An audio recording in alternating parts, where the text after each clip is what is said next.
So thank you all for coming. I really appreciate it. I know it's not much fun walking outside these days, but wakes you up, that's for sure. Or do I have to stand here?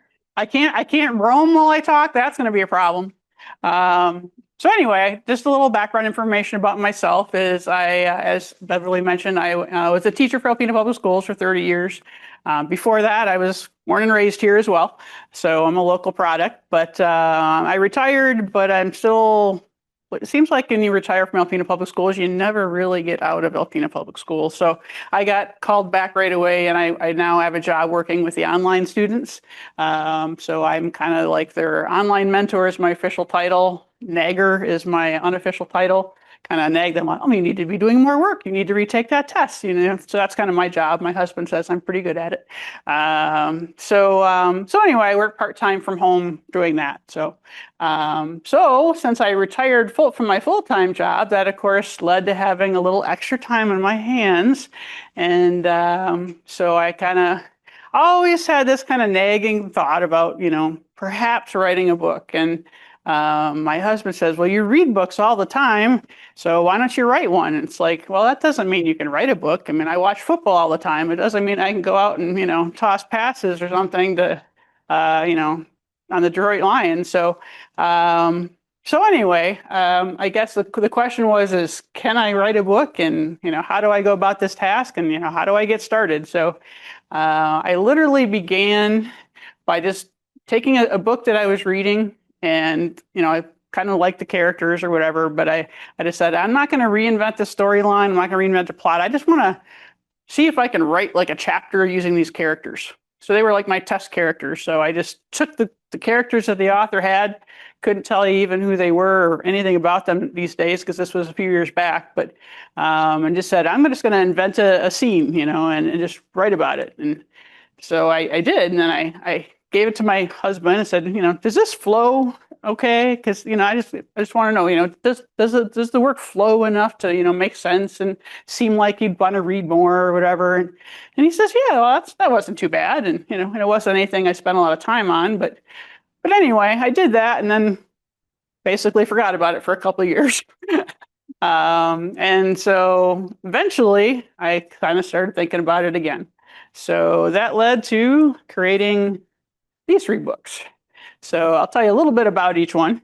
And as was mentioned, you can interrupt me anytime for questions. I'll have questions throughout. I'll have questions at the end. So feel free to jump in anytime. But book number 1 is Slinging Bullets. And the name kind of has a couple different aspects. It does have a little picture of a gun in here because there's some crime aspect to the story. But it also is about football. So slinging bullets is kind of a football term. So kind of had the dual purpose there. But anyway, without giving away any major plot points, this is all kind of summarized right on the back cover anyway. It's about a Detroit quarterback, Luke Bradford, and he was actually a backup quarterback. And he started to progress in his profession a little bit further, and then he started getting threats that started getting to be kind of dangerous, and that led to him getting some police attention, and the police were trying to help him solve his threats, and the threats escalated throughout the book, obviously. So enters Ava Castillo. She's the other main character. She is a detective for the Detroit police. And she's been assigned to work with Luke to try to solve this mystery that hopefully will prevent him from getting hurt and also save the Super Bowl. So spoiler, but not really a spoiler, because again, it says on the back cover, and it's also right in the prologue right away, Detroit makes it to the Super Bowl. So anyway, so that's kind of where this book went. I like football. Yeah. Oh, and it's not the Lions. So since I was taking a lot of liberties with the team for the NFL, I called them the Detroit Wheels. So not the Lions, but the Wheels. But any Lions fan is going to recognize some parallels for sure. And then there was one other fictional team I made up because their coach was a little bit involved in some stuff. And but then I did refer to actual real football teams throughout the book as well. So they were, playing the Packers. And of course, they beat the Packers because I couldn't have them lose to the Packers in my book. That would be terrible. But anyway, so kind of go, why did I come up with this little genre of sports and crime, and there's some romance and a little bit of humor, and how did I come up with that? I guess it's just you write what you like, and I like reading about books about crime and the legal thrillers and things like that. I like reading some of the sports books. I have an Apple iPad, and I download the free books on Apple Books, and so I sometimes pick out some romances. I sometimes pick out some crime, but it's this and that. And so this book just kind of became a hodgepodge of all of that together, because like I said, you write what you know. So anyway, book number 2. It's called Trial by Bullet. So I was trying to decide, I guess, after my first book, it's like, which way do I want to go? Do I want to start with a brand new book? Do I want to have a series with repeating characters?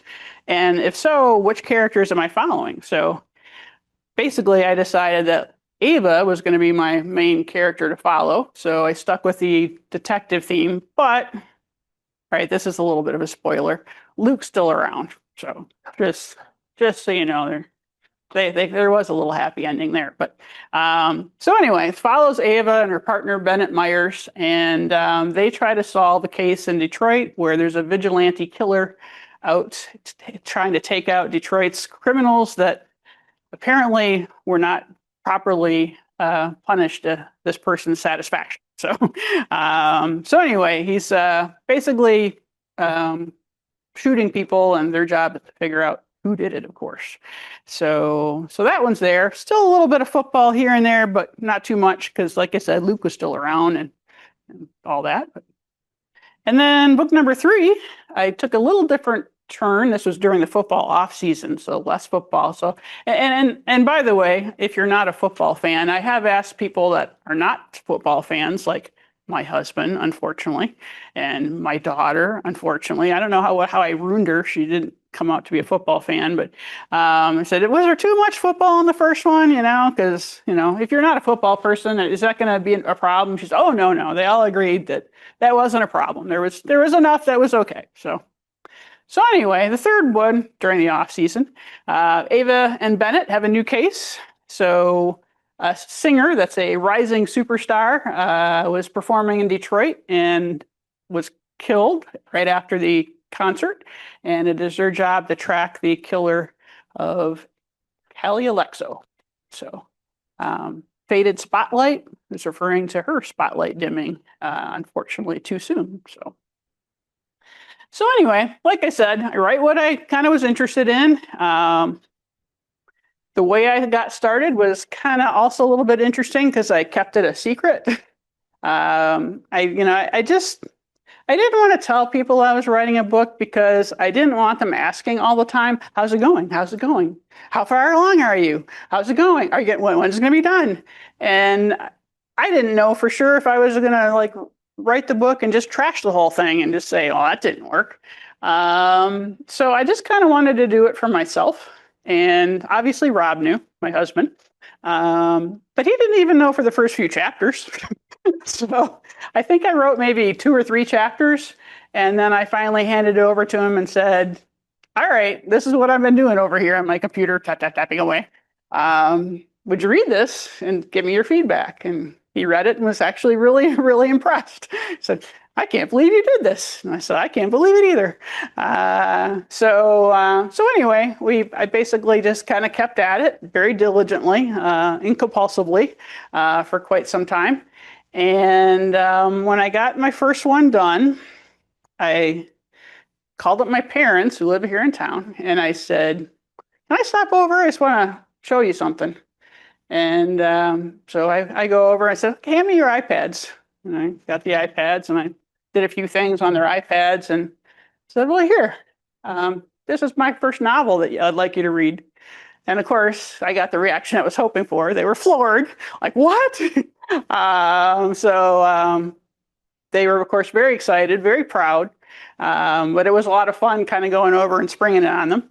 And it was still in a Word document. I hadn't even figured out how to convert it into ebook form yet. So, a Google Doc, and, my dad's trying to read it while hitting his fingers in all the wrong places and, making things scroll where they weren't supposed to scroll. But he got through it, and my mom had it done in one day, so she just couldn't put it down, and obviously stayed up and made sure she was going to finish that book.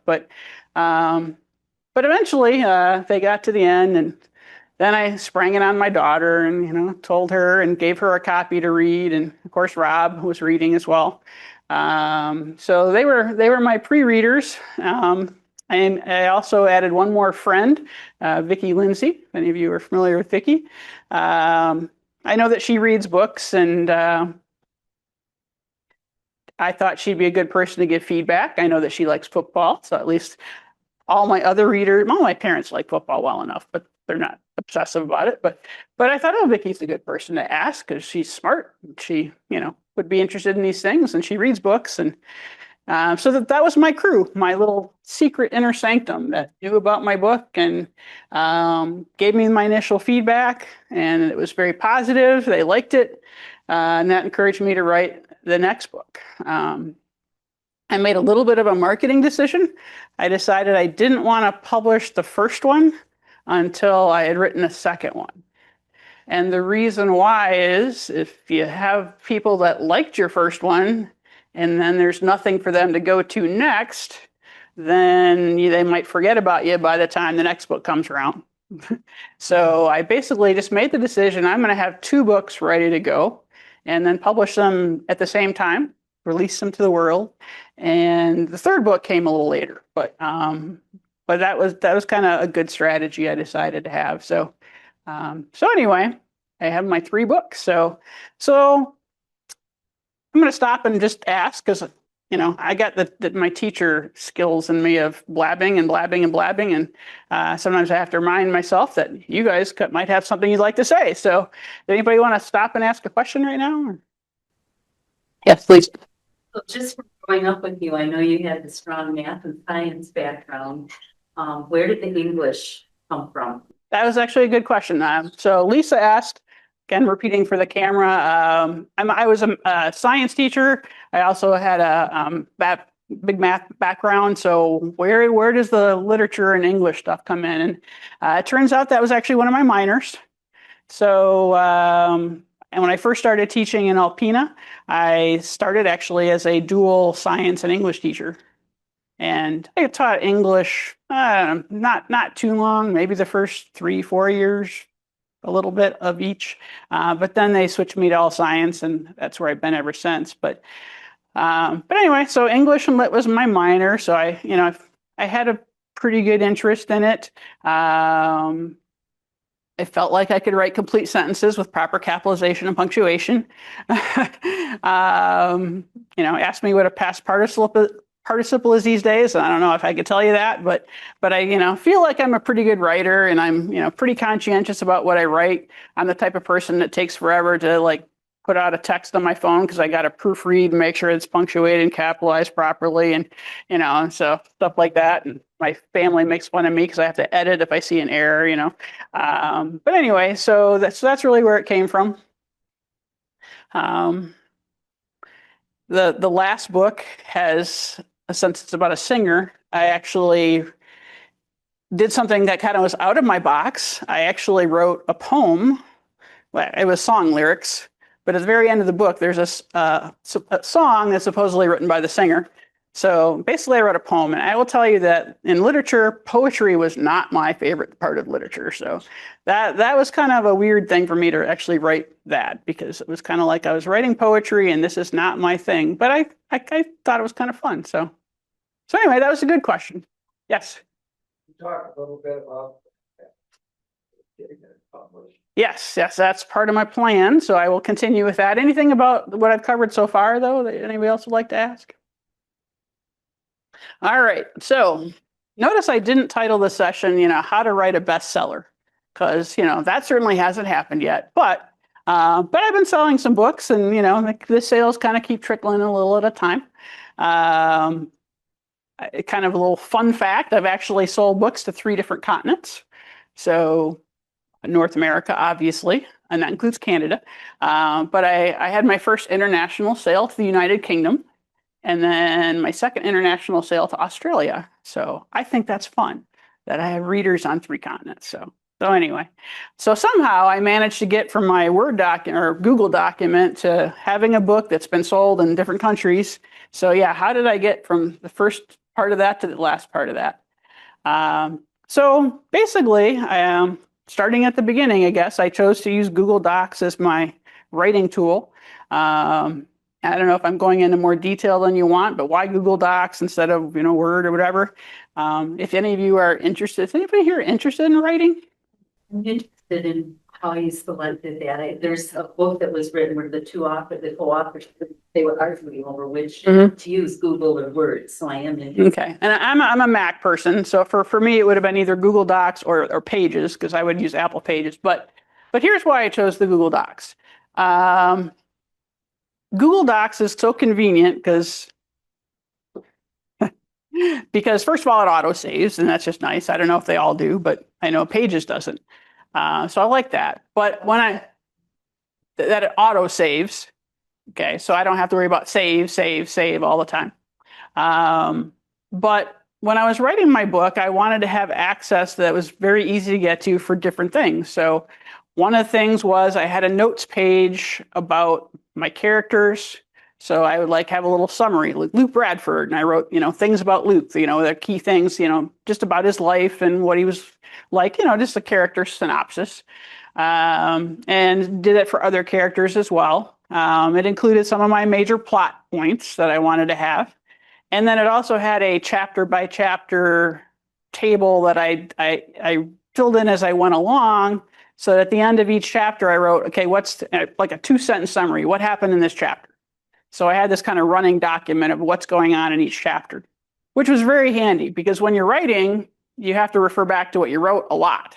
Like, oh, well, what vehicle did this character drive? Or, what was the name of this character or, whatever. So, you kind of keep referring back to different things. So that was kind of my one doc that kind of kept everything organized so I could kind of see where it was.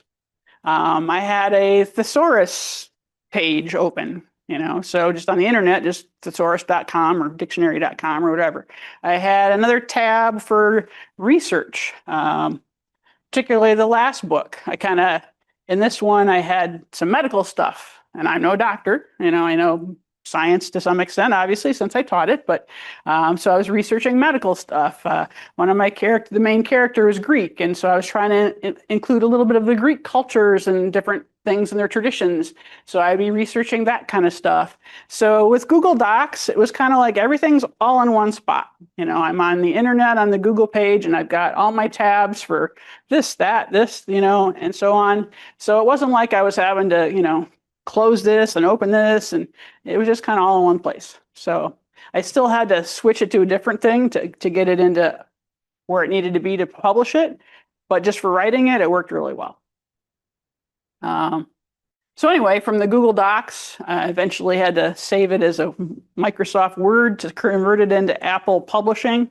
And so I had to figure out the hoops to get from Docs to the other things, but I did figure it out. So if you ever need any more information, you know who to contact. I'll get there. But anyway, my initial thought when I wanted to start was I was just going to do this as a digital ebook. I didn't have any plans of printing this thing. Just because, one, I wanted it to be cheap, and you don't have to invest money to make an ebook. It's basically free. Every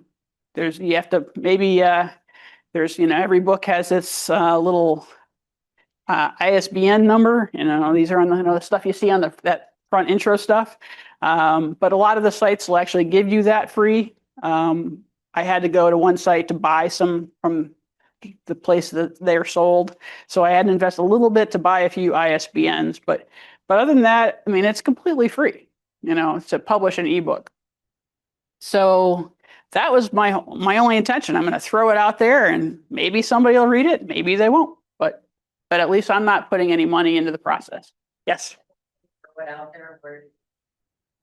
Well, I bought mine on Amazon. Yeah. That's a good question. So anyway, when once I kind of got to the point where I was ready to figure out what to do with it, I started doing some research and trying to see what other authors do and so forth. So there's different print companies that you can, pay to have publish your book. But again, I didn't really want to put any upfront cost into this. And Amazon, of course, comes through and they have free publishing for me, so it's print on demand. So unfortunately, it causes the price of the book to be higher than I would prefer for a paperback. Because if I had a mass publish somewhere and I had a box of 500 books, the price per book would be lower.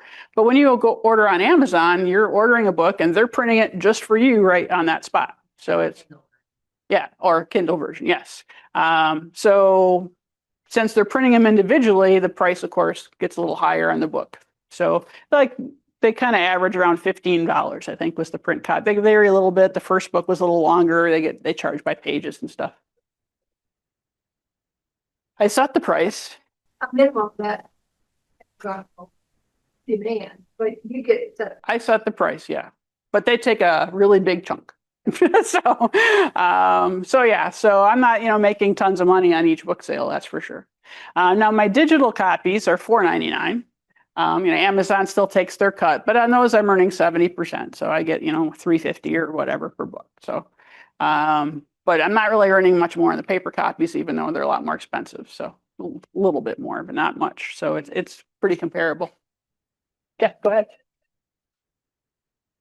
I did not. She asked. I'm sorry, I'm forgetting to repeat the question. So remind me if I forget to do that again. But she asked if I checked with Allegra, and I did not. So, like I said, I kind of nosed around and looked at different places where authors were commenting on what they used, and there was pros and cons everywhere. A lot of places, it sounded like until you had an agent, they weren't going to mess with you anyway.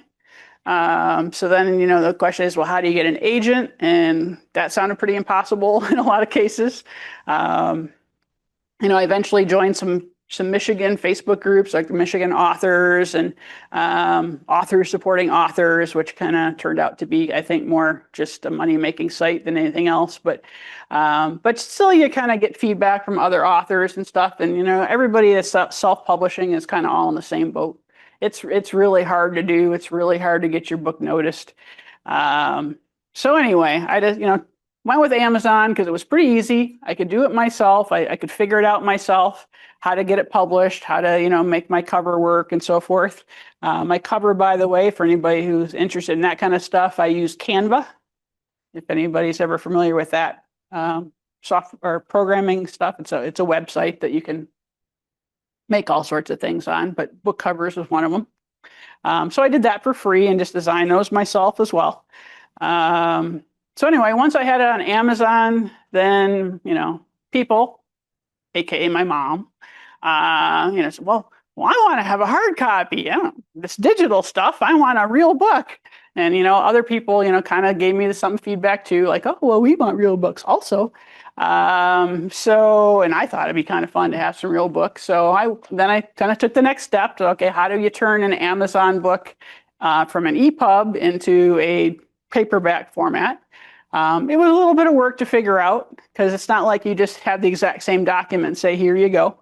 You got to format it all very differently and set it up and do a lot of calculations of page, and even the thickness of the book matters for when you're trying to figure out how big this font has to be and if everything's centered, how big your book is affects where things get centered when they print the cover. And, so there was a lot of stuff I kind of had to figure out, but still it wasn't that bad to do. I mean, I worked my way through it and then when I published them both ways. And then there's also, of course, the audiobooks that are very popular these days. And, some people said, well, I'd really like an audiobook. And I said, well, those cost thousands of dollars to make, and you're not going to get one. Amazon does have this kind of testing thing where they'll produce an audiobook for you. So you can, submit your book and you can pick a voice. There's a bunch of choices of voices and stuff like that. And then you can go through and edit if, say they mispronounce a name wrong or something like that. You can go in and tweak the pronunciations. There's ways to, fix that kind of stuff. But I did like a chapter and it just wasn't sounding good. It just didn't have the personality it needed. I just stopped. So I said no. And like I said, if you want to get an audiobook produced and actually hire people to do the voice work and so forth and the editing, I mean, you're looking at thousands of dollars to do that. So that one kind of went off the table. But I have my digital and I have my paperback, and I'm happy with that. So still, I've had some people say, "Oh, well, I only do audiobooks." I'm like, "Well, I'm sorry." And that was actually one of the disappointments I had, is this process.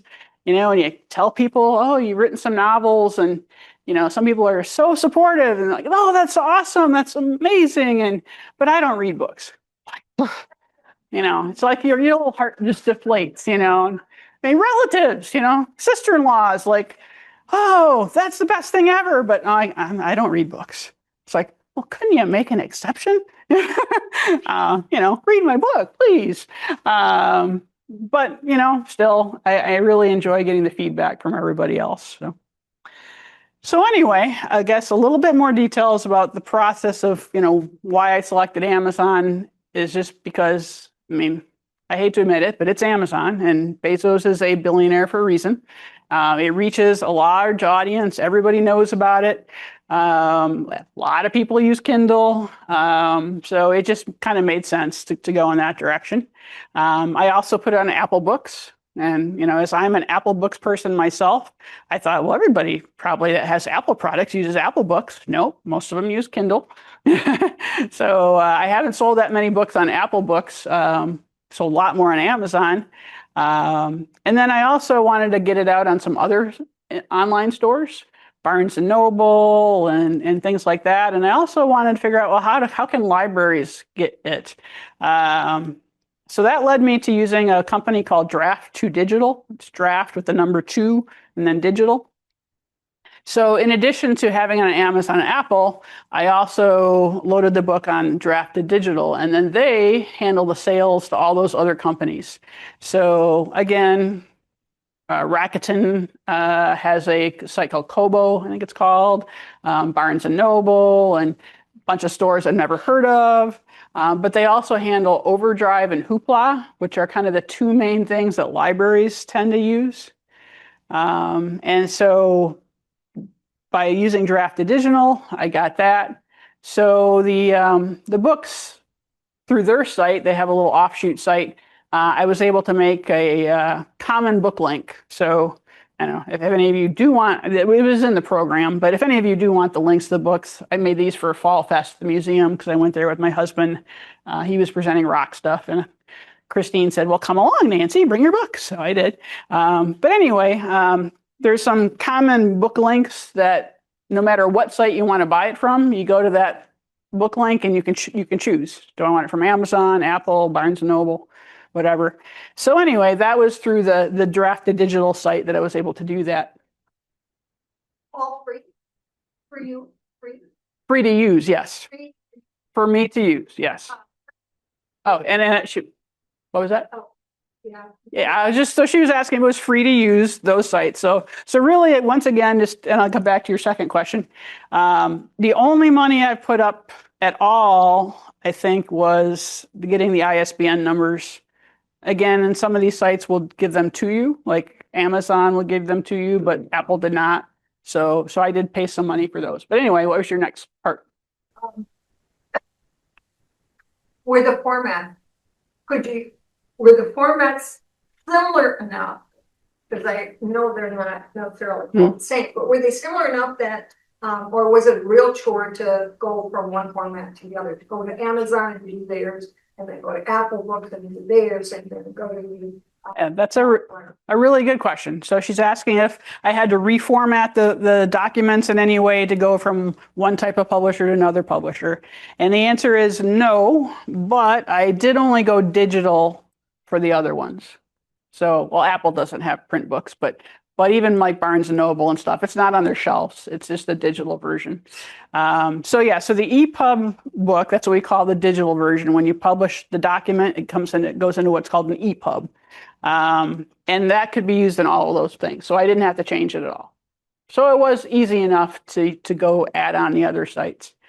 And as far as the libraries go, I kind of messed up because I didn't research well enough ahead of time. So when I first put out the first two books, I thought, well, I'm going to self-market this because nobody's marketing for me. I don't have a distribution company. I don't have an agent. I have to get my name out there and do this myself. So I thought, well, I'm going to send an email to the Detroit library. And God, these are Detroit books. There's Michigan references galore. Michigan library should have my books. So so I sent out, to the Detroit library, sent to the Alpena library, sent to, Traverse City. And once I got started, I found that there was this website that had the list of all the libraries in Michigan. And I was just like going crazy, like copy, paste. And so I sent out information that I was releasing these Michigan-based books. And, I would love it if you would consider putting them in your library. But at that point, I didn't realize that libraries don't buy from Amazon. And at that point, I don't think I had the other things out yet. It was just Amazon, maybe. Or maybe I had Apple at that point, but I hadn't even expanded to the other ones yet. So I didn't have Hoopla and Overdrive, which libraries want for their digital books at least. And so I sent all those emails out, and I did get some responses back saying, oh, well, we can't take your book because it's not in the right format. Or if you want to donate your book, we'll be happy to take them. So that kind of fizzled for the most part.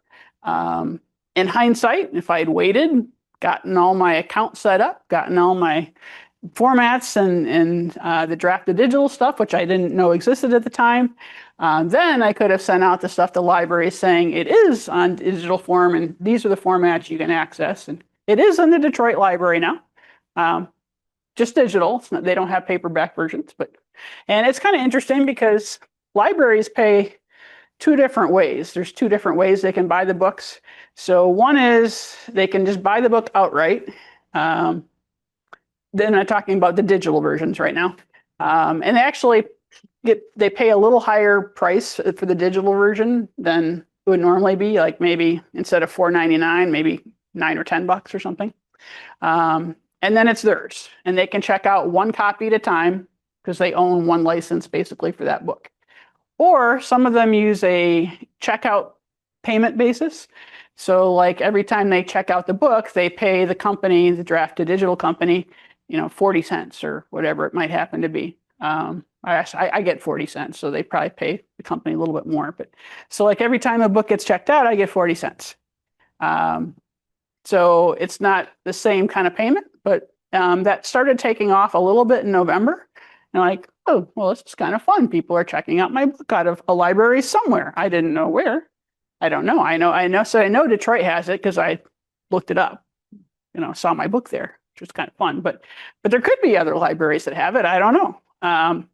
I just know I get 40 cents when people check it out this way. But then I kind of curious to see, well, what's going to happen in December if this started, kind of happening in November, but they don't have the December sales reports in yet. So I'm curious, and I keep checking every day because I wondered, did it go up? Are there more? So that's been kind of fun, kind of to see that. Restrictions for what you put on the free sites, the EPUB site. Were there any restrictions for what I put on the? Is there any evaluation involved, editing involved at all? Okay, so basically, are those EPUB sites checking my book for anything? No, not really. Well, I mean, they do have a approval process. So like when I submit a book to Amazon, there'll be a little delay where they'll say your book is under review, which I believe is probably 100% electronic review. I'm sure they have scanners that go through and read the book and trying to see, do you have any bad content, or I don't know if they maybe they do look for like publishing errors and typos and things. I'm sure a computer could scan for that and say, oh, well, this is really poorly written. So I don't know what happens, but they approve my books each time. Yeah, yeah. So I don't think any people probably look at it because they get millions of books, and literally it's millions of books at Amazon. So that kind of presents the next problem is, well, how do you get it out there?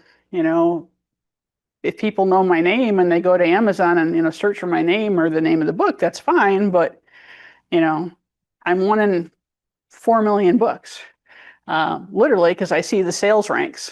So, I put them on my little sheet of notes I have here. So, like the eBooks, just in case you're curious, they would give you your sales rank for, I don't know if it's for the day or for the week period or something like that, but out of 1.25 million books. And so my highest out of 1.25 million was 21,000. So hey, that's still kind of exciting. And that was the peak. I mean, there's a lot of days I sold zero. But then when they did the print sales, it was out of 4 million. So you're trying to get your book discovered and there's 4 million books on the website. I peaked around 54,000 on that one. So not a bestseller, but it was still fun to see the little graphs, going up and down or whatever. But anyway, it's, kind of encouraging in some ways when you see people that are, enjoying your book and they put reviews on the site. And that's kind of one of the main things that when people, go to get a book, they'll look at, how many stars does it have and how many reviews does it have? And when it starts to get more, then the book companies will start to push it a little harder. But it's difficult to get people to go back and put reviews on. They forget or whatever. And there's, a little reminder on the last page of the book, like, hey, if you like this book, one of the ways that new readers will discover it if you leave a review. So I have some reviews and they're all very good right now. Fortunately, nobody's went on and trashed it. Although there was one, I was kind of shocked. I opened up my Amazon reviews one day and it said disappointed in Purseland. And I'm like, oh, disappointed. And then it turned out that was just their person's nickname on Amazon, their account name. And they gave me 5 stars and a great review.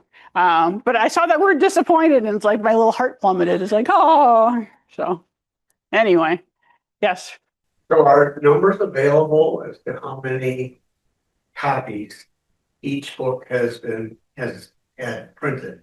Yes. Oh, yeah. I have all the sales statistics of how many books are sold and all that kind of stuff. And by the way, if you're interested, 53% ebook, 47% print is what I've done. So it's really about half and half. I mean, granted, some of those print sales were like local.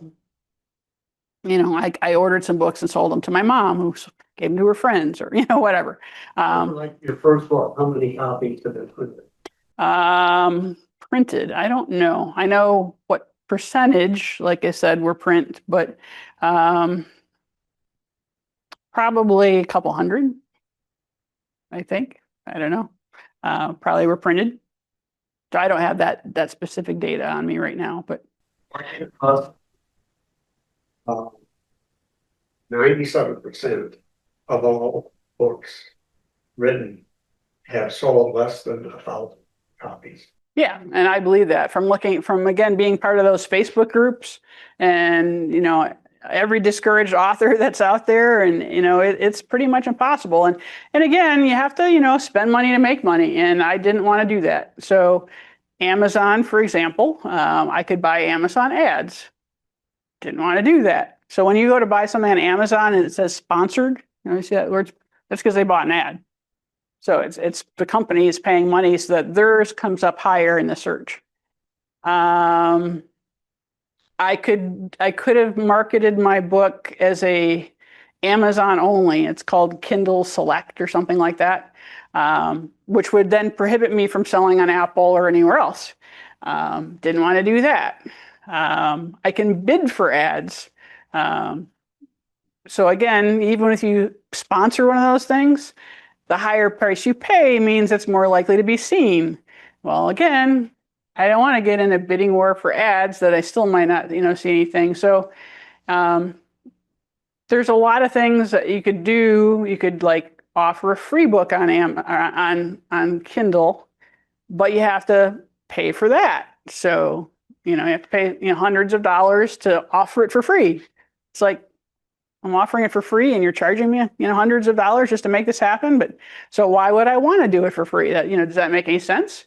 It kind of does. I mean, if you're an author and you have a series and you can throw your first book out for free, then you might at least hook some readers. So I did do that once through Drafted Digital. They have a store, I think it's actually their own store, to be honest, called Smashwords. And I had never heard of it before this, whole thing started. But they had a little, sale thing at the beginning of the year, and I think they do it maybe halfway through the year, where they kind of encourage you, hey, you can do a sale or free book. So I said, all right, well, I'm just going to try it. So I took my first book and said for January or December, I guess it was December, said first book's free. And so I don't know, probably about 30 people downloaded it for free. Will they ever read it? I don't know. Speaking as myself, I use, again, Apple Books for most of what I read. I mean, I've got a whole bookcase full of hardcovers of Grisham and Patterson and Coben and some of my favorite authors. But still, the majority of what I read are free books from Apple. So, I go through and they have their top, 200 books, and I kind of scroll through and I click on them and they go in my little library. And have I read all those books? No. They're all sitting in my library. Someday I kind of hope to read them. That's why I put them there. But I read them occasionally, but there's probably 100 books sitting in my library that I've downloaded for free that I haven't touched yet. So did those people read my book? I don't know. So probably the same thing. I wouldn't assume that they have, but that was kind of the goal. I thought, well, I'll at least try it on Smashwords, and if anybody wants a free copy, they can do it. Go ahead. Your second and third book, did they sell more than the first? No, the first book still has the highest sales. So, and then the second one has the second highest sales, and the third book, is trailing along. And these haven't been for sale that long. This all happened really kind of fast, to be honest. So the first two books came out July 6th of this past year. Okay. And then this one came out November 1st of last year. So all three books came out in the same year, and it's all been since July. So again, I'm not, standing up here as a, expert on publishing and selling books, but it's been fun. It's been fun, watching what's been going on and stuff. Yes.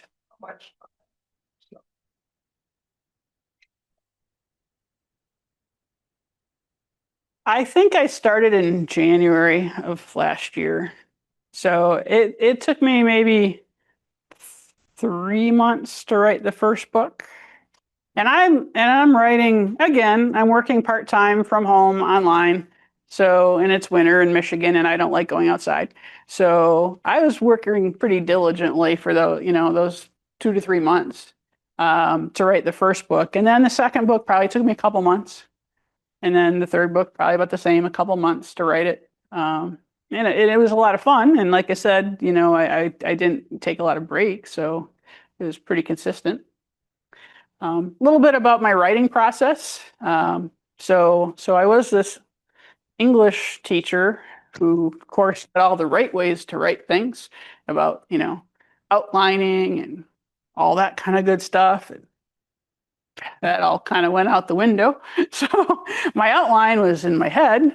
So I pretty much, as I said earlier, I did have a notes page. So I would write some details about the characters and their families and who's who. And my major plot points, obviously, I put on that notes page, but I didn't outline the book ahead of time. I just kind of wrote about, well, what would happen next? Well, what would happen next? Well, what would happen next? And I knew where I wanted to go. I knew where my end was. Did I think about changing at some point? Sure. Each book, of course, has different suspects. It wasn't like, it was just like tunnel vision investigation. So, of course, there's different suspects involved in each case. And did I at any point decide, I'm going to switch and have the other person do it? I thought about it. I didn't change my mind, but I thought about it. Thought, it could be interesting to maybe go this other route and have this person do it, and I can still change it if I want to, or maybe some new idea came to my head. But I like I said, to me, that from my writing process, knowing my start, knowing my finish, and kind of a loose in my head plan of how I'm going to get there, worked best for me instead of outlining it all ahead of time. So again, not always recommended for writing process. And then for proofreading, basically I would always read, or I would write, and then the next day I would start by reading what I wrote the day before. So I would always proofread my previous day's work, and then I would take off from there and write some more. And the next day I would proofread my previous day's work and then write some more. When I got done with the book as a whole, obviously I read it again. I probably gave it to my pre-readers after I did my first full read through. And then, they gave me some feedback and they caught some errors and little things like, this or that, my daughter, oh, wasn't this guy driving a different vehicle in the first part of the book? Oh yeah, he was, that kind of thing. She was pretty good. She was my ace in the hole reader. I think she was the best one about catching some things. But, so anyway, once they gave me feedback, then I went through and read the whole book again myself. And I don't know, I might have even read it one more time before I published it. Still, as I was leading up to this presentation, I thought, I'd kind of like to go back and, it's been a while and not that long, but just go freshen up my mind a little bit. So I read my books again, and I caught one word that was said cars when it's supposed to be cards or something like that. And I'm like, oh darn, because going back and I can update them and republish them, but it's still a pain.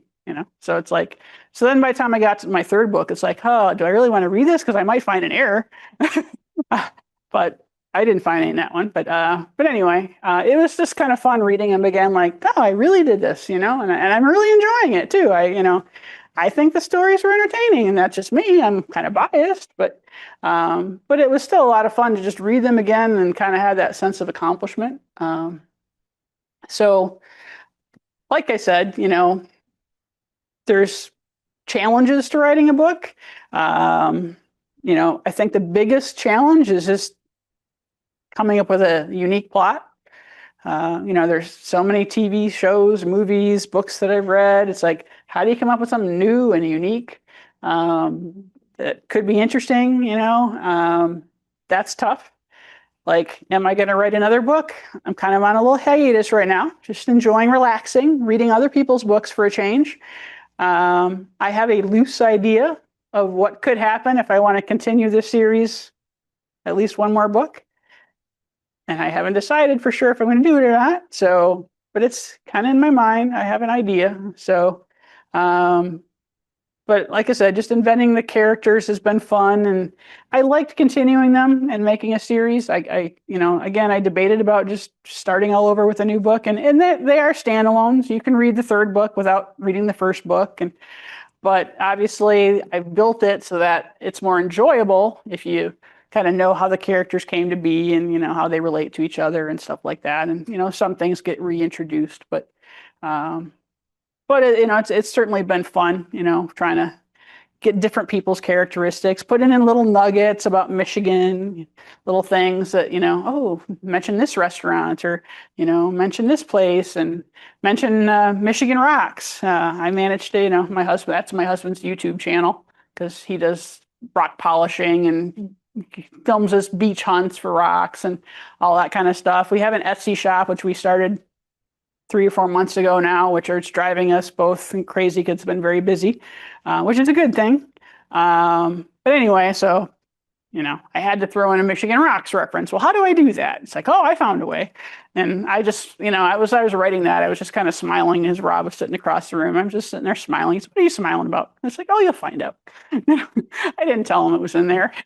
So kind of putting in things that my college friends would recognize, little things, to people's names in Alpena that, oh, well, there's my relatives' names, I'll use this last name or that last name. There's just things that are just kind of fun for me. Oh, I want to put these in there because I'm entertaining myself. So anyway, so it's been a fun process for sure. Yes. What stores sell your book? Well, again, right now it's just strictly online stores. So I don't have anywhere that's selling books. I actually had talked to a bookstore owner here in Alpena. That's a friend of mine, and said, hey, I'm publishing these books. And she was all excited. And then she said, oh, but we're selling the store. So the Turn the Page store that was over in the old Neiman Shopping Center. But so I was going to put them in her store, but other than that, it's just strictly online through Amazon or wherever else you might want to pick up a copy. But And the copies you bought. yes. Bought from yourself. Right. Yes, and with Amazon, you can get what are called author copies. So they basically charge you only the print cost, but they also charge shipping. So even if you're like, I have, Amazon Prime free shipping, I don't get free shipping on my author copies. So, and they also are very slow. So when you buy author copies, they put you at the end of the print list. So it's 2 weeks, 3 weeks, as opposed to getting them, 2-3 days from now. But so I can get them at a reduced cost. But anyway, and I did buy some. So at the beginning, I did have a little box of books, not like tons, but so like I mentioned earlier, I went to Fall Fest and I had my little flyer, but I also had some books. I sold, 20 books at Fall Fest. It was just kind of fun. But yes. When you were writing, did you have to call anywhere for research, like the Detroit Police Department or anywhere like that? I did actually talk to a chief investigator in the Detroit Police Department. I had emailed him and asked a question, and well, he might not answer, but I'm going to try. It was about procedures for evidence. And he gave me an answer, and I kind of then I wrote back and said, kind of more about the book, and then I didn't hear from him again. But anyway, it was kind of fun reaching out. Most of the stuff, though, I just research, by searching things. Like I said, the medical stuff in the last book, I'm hoping I got right. I'm feeling pretty good about it. But if there's a doctor reading my book, they might say, well, but that's literary license, I guess. Yes. Was there need to get legal advice in the process of what you're writing? No, I didn't have a need to seek any out, I guess. I did do a Google search about the legality of referring to real people in sports. For example, the Green Bay Packers I mentioned earlier. Can I say Green Bay Packers in my book? Can I mention Taylor Swift's name? That kind of stuff. And you can. They again said, well, if you're going to use it in a negative light, then you might have a problem. So, which is why I just kind of fictionalized a few football teams that were more involved in the story. And so, Detroit Wheels and so forth. But Wondering if your decision to make it in Detroit Wheels had to do with you're contacting the lines and they're saying, no, don't, or whatever. That's not what you did. No, it was just because I was doing too much with the story, and I knew it wasn't going to be accurate to Detroit and their actual stadium, and I didn't want to use real people's names from the team. So it just made more sense to kind of make up a team and just say, it is what it is. It's the Detroit Wheels. Okay, I wasn't going to tell you this, but now I kind of feel like I have to tell you this. So one of the things I kind of wanted to do was, how do I get my name out there? How do I get Detroit football fans perhaps to know about this book? So I, looked at Facebook, and there was some, Detroit football fan sites, and most of them are run by people in other countries that are just trying to get, money out of the site, because, the more people post, the more you make on Facebook posts if you're monetized. But anyway, I made up a little ad like, Detroit football fans, I'm, Detroit Lions, I'm one of you, read my book. And I had a picture of the book and the link, and I put that out there, and I, put it on my own site. Well, that doesn't do that much good because, I don't have that many friends. And I made an author site. So I do have Nancy Abrams _books, or maybe it's a hyphen books. So I have a Facebook author page as well, but that doesn't have many followers because who knows about me, right? But anyway, I thought, well, it'd be so much fun to just know that somebody from the Detroit Lions organization or something that's related knows about my book. So I kind of on a lark one day, this was not too long ago, decided I'm going to send a book out. So I thought, I like Hutch. I'm a Wolverines, Go Blue diehard fan, as well as the Detroit Lions. So Aiden Hutchinson's, he's A-okay with me. So I thought, well, I can't send it right to Hutch because I'd have no idea how to do that. But I know he's got parents and sisters that are very much online.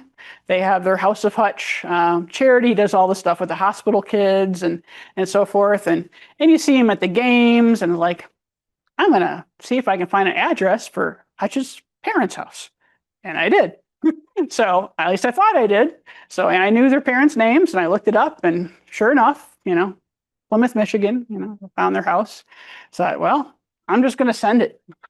And so I did the Amazon author copy thing, as I mentioned earlier. So I had it shipped directly from Amazon.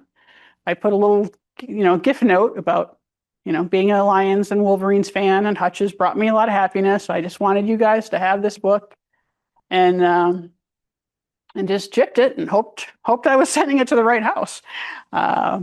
So anyway, I'm kind of sitting on my couch one night with Rob watching TV, and my Instagram account pings, and I don't really ever use my Instagram account. I made one much like the Facebook author page. I have an Instagram account for my author stuff, but ping that I got a message like, who's sending me a message on Instagram because nobody follows me? And it was the House of Hutch. It was Aiden Hutchinson's mom. And so Melissa is her name. She's like, hi, and we're just wondering, did you send us a book?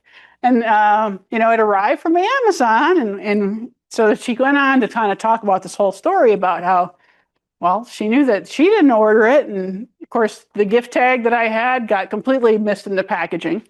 So the gift receipt, and so she just thought it was one of her daughters. She said, oh, my daughter shares my Amazon account and she's a real bookie. So she orders, books and stuff all the time. We just assumed it was for her. So we sat on the table and waited for her. And she came over one day and said, well, I didn't order that book. And then all of a sudden they're like, well, how did we get it? And then Hutch's dad said, well, I still have the packaging. It's like, well, why would you still have the packaging? He still did. So for whatever reason, he had the packaging. So he went back and he rummaged around, found the Amazon envelope and dug out, found the little gift tag in. And I realized an error of my ways because I had printed a message, but I didn't sign my name. I just thought, well, it's coming from my account, so they would know it was from me. Well, no. So they had this mystery message about somebody who likes the Lions and the, and the Wolverines that likes Aiden. And so they did a little research and, found me. I don't know if they might have looked in the book because in the front page of my book, it does have the, the Facebook and Instagram message accounts. And so she said, oh, so is this you? And if it is, we're just so excited. It's so much fun that you sent us a book, and that's so sweet. And she kept using emojis all over the place and talking about how sweet it was and how excited they were. And so I wrote back and said, yeah, that was me. And just explained, I just, appreciate Hutch so much that I just kind of wanted your family to have this as a little gift because you guys like football and I think you'd like this book. And then she, we chatted for a while, and it was exciting, So I don't know. I haven't gotten any feedback since. I mean, again, this was not that long ago, but I haven't gotten any feedback about if they've read the book yet. But I think it's just exciting that it's in their hands and that they were excited to have it. So anyway, that was kind of a little thing. And I don't know why I didn't even tell Rob about that till it happened either. I was going to tell him. It wasn't like I was keeping a secret. I just kind of did it, and then he was off doing rock stuff or whatever, and I forgot to tell him, and then all of a sudden it's like, oh, look who's chiming in on my message. So anyway, well, I guess since I mentioned Rob and his rock stuff, I will say that has been a big help to some extent, because on some of his rock videos, or at least one of his rock videos in particular, I was out on the beach. Vicky actually came rock hunting. Vicky Lindsay, I mentioned earlier, is one of my pre-readers. We were up in the UP doing a rock hunt, and this was going to be our first mention that Nancy's an author. So, the Michigan Rocks crowd is used to me showing up in some videos every once in a while on, rock hunts. And so we were gathered on the beach, and so Vicky and I and Rob basically introduced the fact that I'm publishing, and here's the book. And so that, when you might wonder, well, how do I get a book sale in Australia? How do I get a book sale in the United Kingdom? Michigan Rocks. He's got people from all over the world that watches videos. So, he's commonly having to interpret some questions. He has people, oh, this is in Russian, this is in Turkish, whatever language they have. And, he's constantly, doing that. He's got international viewers. And so that kind of helped put the word out. It doesn't mean that he has that many people watching each individual video. I mean, he's got over 400,000 subscribers, but he doesn't have 400,000 watching every video. So, that video maybe got 15, 20,000 views. Are they all readers? No. But some of those people have bought books, and I certainly have gotten feedback from some of his viewers and said that that's how they found me. And then they came back for more and they liked the second book and, so on. And then hopefully reading the third book. So that's kind of one of my main ways of getting the word out a little bit, is kind of using his channel as a little way to advertise a little bit. Yes. What right. The question, more direct question. Would you write another book even if it didn't sell one copy? You mean my mom wouldn't buy one? No, your mom. Okay. No, she gets a free one. So the question was, would I write another one even if it didn't sell anything? And yeah, it really is more about doing it for me. I mean, I know it's easy to say that, like, oh, of course it is. But it's fun to get the sales, and I log in and say, oh, sold 2 books yesterday. Ooh, sold a book yesterday. It's fun. But it's not like it's the money that's really the important part. It's just fun knowing people are reading my book. So would I do it just for myself? No. I mean, I think I'd like to know that somebody's reading it. And like I said, it's not about the money, but just about knowing that people are enjoying it. Yes. As you mentioned, I mean, does it just show as a total to your account, or do they somehow direct deposit it to you? Or Yeah, they direct deposit. So once a month? yeah, to be honest, I haven't even really been paying attention. I can see in my bank thing the deposits coming in, but I know Amazon might be once a month. Draft to Digital might be once a month. I don't know. So they may limit it to, we will deposit when it's over $50 or whatever they're. Yeah, that is true. There does have to be I think a minimum before they send out money, just so they're not sending out, a 20 cents check to somebody or whatever. But it is all direct deposited. So, any other questions? Okay. Well, before I let you go, I did say in the little blurb for your pamphlet that if anybody who had read the book wanted to ask spoiler questions, we could have everybody else leave and we could cover the spoiler questions. So if anybody does have anything they want to ask about, well, why did I do this? And why is this character like that or whatever, feel free to ask me after we're done. I'd be happy to answer those questions too, but I won't do it right now or for the video, I guess. So. You already said that Luke was in the second book. Yes. Is he also in the third book? Yeah, he's still around. Okay. I couldn't break up Luke and Ava. No, they're together forever, I'm sure. So Maybe you've inspired a lot of these people here to take advantage of the cold weather and sit down and start writing a book. yeah, well, and if you do, feel free to contact me. I'd be happy to answer. Again, I'm no expert, obviously, but I did manage to make it happen. So I did something right. So I'd be happy to help anybody if they have questions. So Here's just a little token. thank you very much. Remember us by. I will do that. Thank you. Thank you all for coming.